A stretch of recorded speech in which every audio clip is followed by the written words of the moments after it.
அல்லாஹு அக்பர். இது சாதாரண சிறப்பு கிடையாது, சாதாரண அந்தஸ்து கிடையாது. சீமாஹும் ஃபீ உஜூஹிஹிம் மின் அஸரி சுஜூத். அல்லாஹு அக்பர், அல்லாஹு அக்பர். குர்ஆன் நபித்தோழர்களை எப்படி அறிமுகப்படுத்துகிறது பாருங்கள்.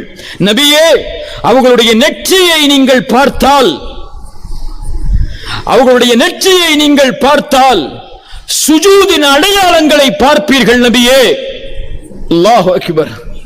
யாரை பார்த்து குர்ஆன் சொல்லுகிறது? அபூபக்கரை பார்த்து குர்ஆன் சொல்லுகிறது ரலியல்லாஹு அன்ஹு. உமரை பார்த்து ரலியல்லாஹு அன்ஹு குர்ஆன் சொல்லுகிறது. மேலே குறிப்பிட்ட அத்துணை வாலிப சமூகத்தையும் பார்த்து குர்ஆன் சொல்லுகிறது, நபியே, அவர்களுடைய நெற்றியை பார்த்தால் சுஜூதுடைய அடையாளங்களை பார்ப்பீர்கள். சுஜூதுடைய அடையாளங்கள் எதில் வரும்? எதில் வரும்? எதில் வரும்?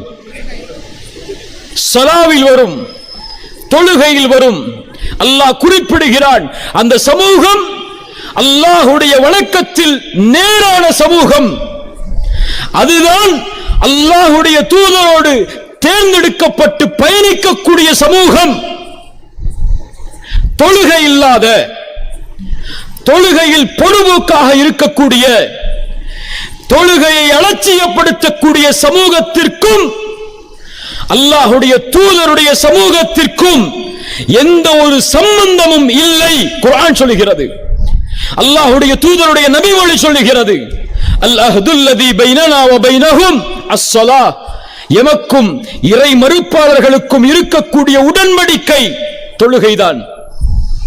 யார் தொழுகையை பிரித்து பார்ப்பானோ, இஸ்லாமிலிருந்து தொழுகையை விடுவானோ, இந்த உடன்படிக்கையை மறுப்பானோ, ஃபக்கது கஃபர், அவன் இஸ்லாமை ஏற்ற காஃபிராகிறான்.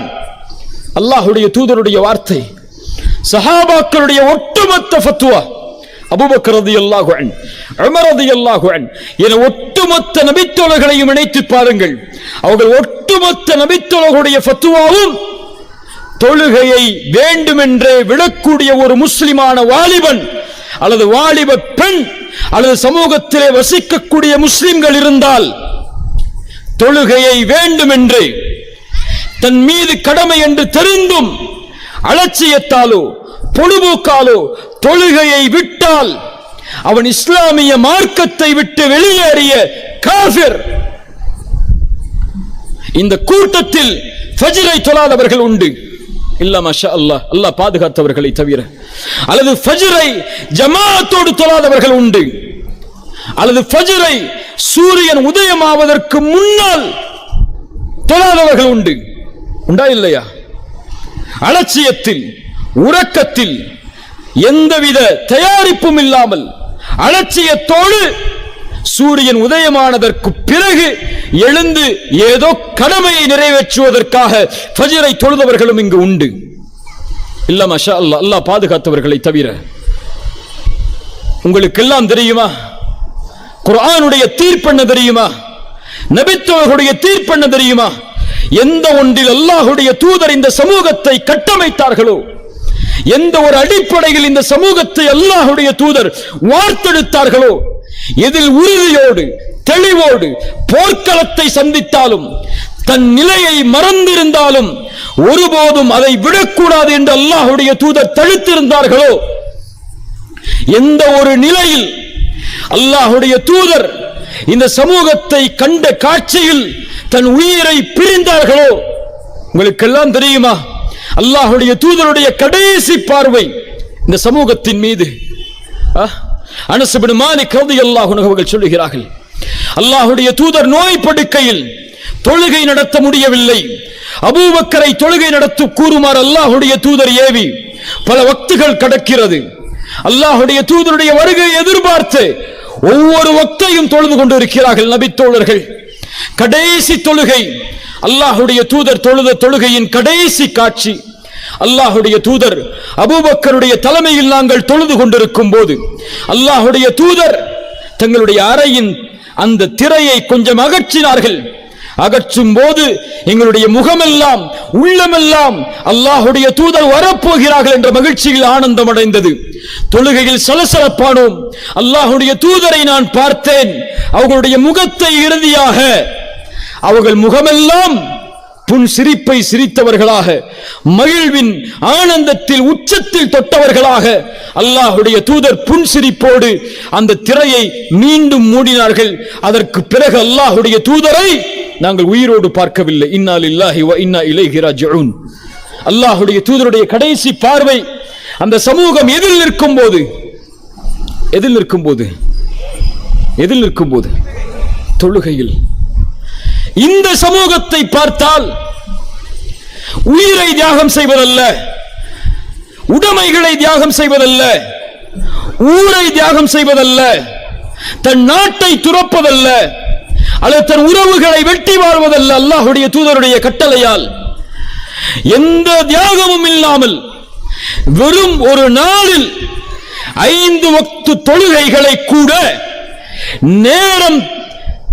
நேரத்தை பேணி தொழக்கூடிய சமூகமாக ஒரு சமூகம் உருவாகவில்லை என்றால், அல்லது உருவாக்கவில்லை என்றால், அந்த சமூகம் வெற்றி அடைவதோ, கண்ணியத்தை அடைவதோ, உயர்வை அடைவதோ, அல்லது எதிரிகளுடைய சூழ்ச்சியில் அகப்படுவதை விட்டு வெற்றி அடைவதோ நடப்பதெல்லாம் பகல் கனவை கண்டு அந்த சமூகம் மடிவதை தவிர வேறு வழி கிடையாது.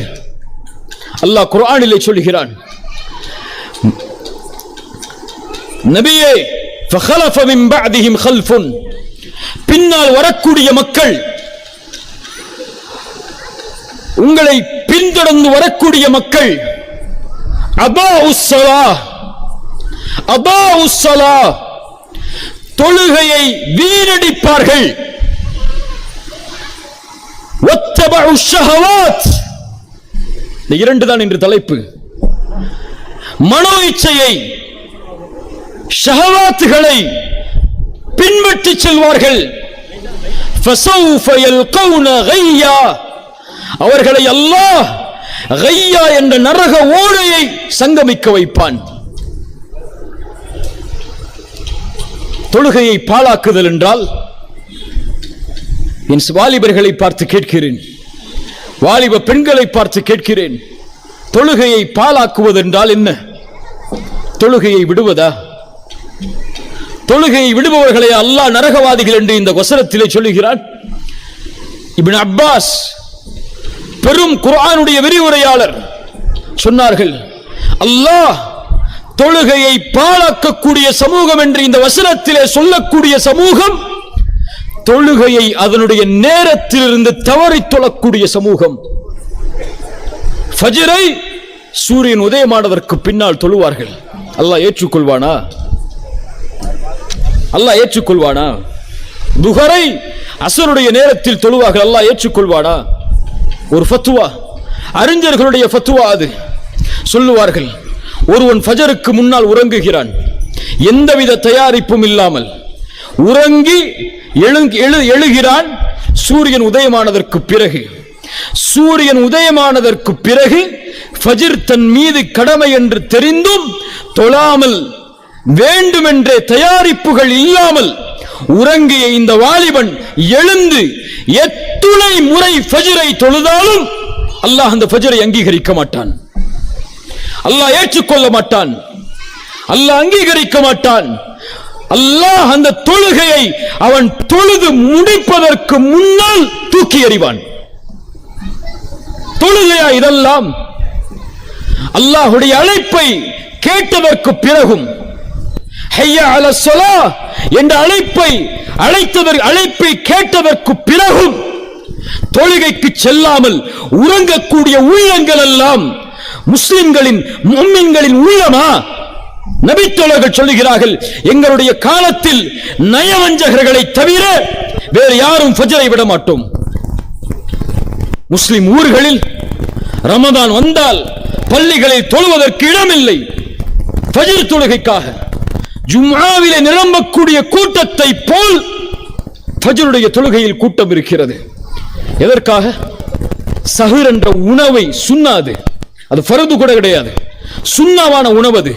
அந்த ஒரு உணவை தின்று பசியை கைப்பிடித்து இஃப்தார் வரை வைக்க வேண்டும் என்பதற்காக எழுந்து வேறு வழி இல்லாமல் உறங்கி விடுவோமே என்று ஃபஜ்ரை தொழக்கூடிய மக்கள் நம்முடைய சமூகத்தில் ஏராளம் ஏராளம். ரமதான் முடிந்து விட்டால், கடந்து விட்டால், அதே பள்ளிதான், அதே ஊர்தான், அதே மக்கள் தான், அதே தெருவாசிகள் தான், அதே வாலிபர்கள் தான். எங்கே அவர்கள் எல்லாம்? எங்கே அவர்கள் எல்லாம்?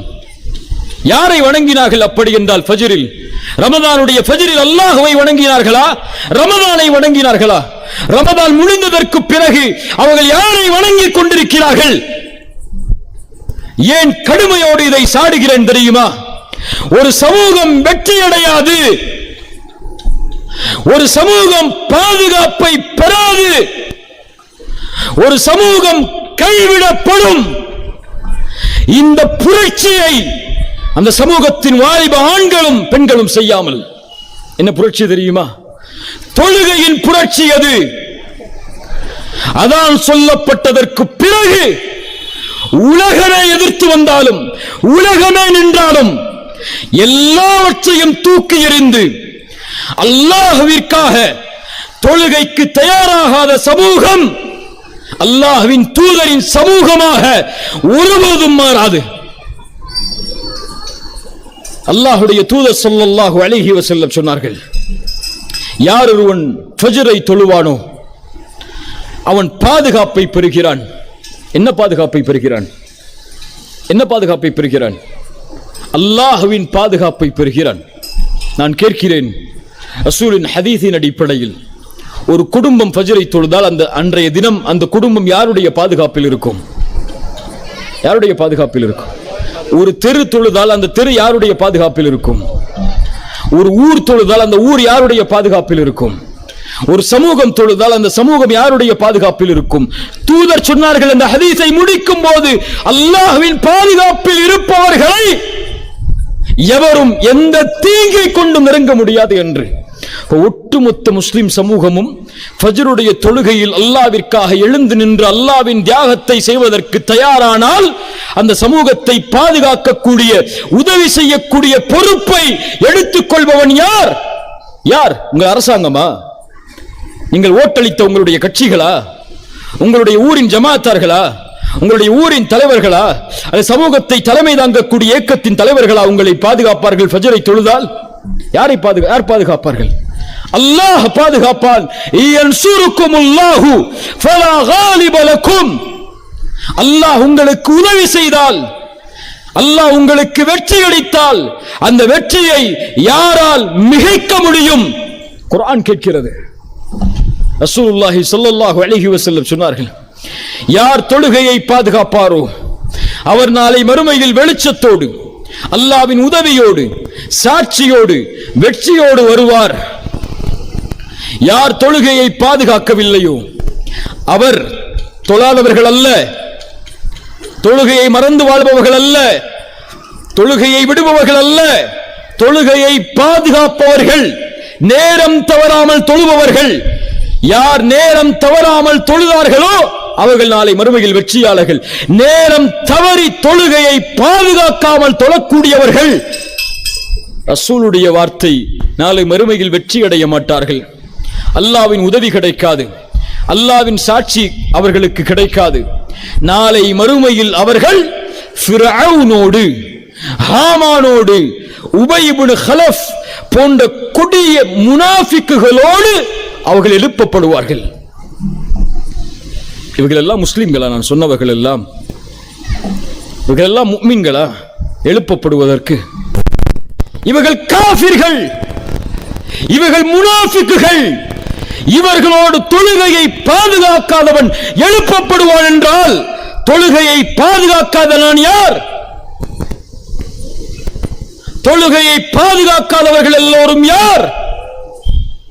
ரசூலுடைய ஹதீஸின் அடிப்படையில் அல்லது எந்த அறிஞர்களை எல்லாம் பெரும் அறிஞர்களாக இந்த சமூகம் போற்றுமோ, இமாம் ஷாஃபிஈ, அபு ஹனீஃபா, இமாம் மாலிக், அஹ்மத் பின் ஹம்பல் ரஹிமஹுமுல்லாஹ், இந்த 4 பெரும் இமாம்களுடைய ஒட்டுமொத்த ஃபத்வாவும் என்ன தெரியுமா?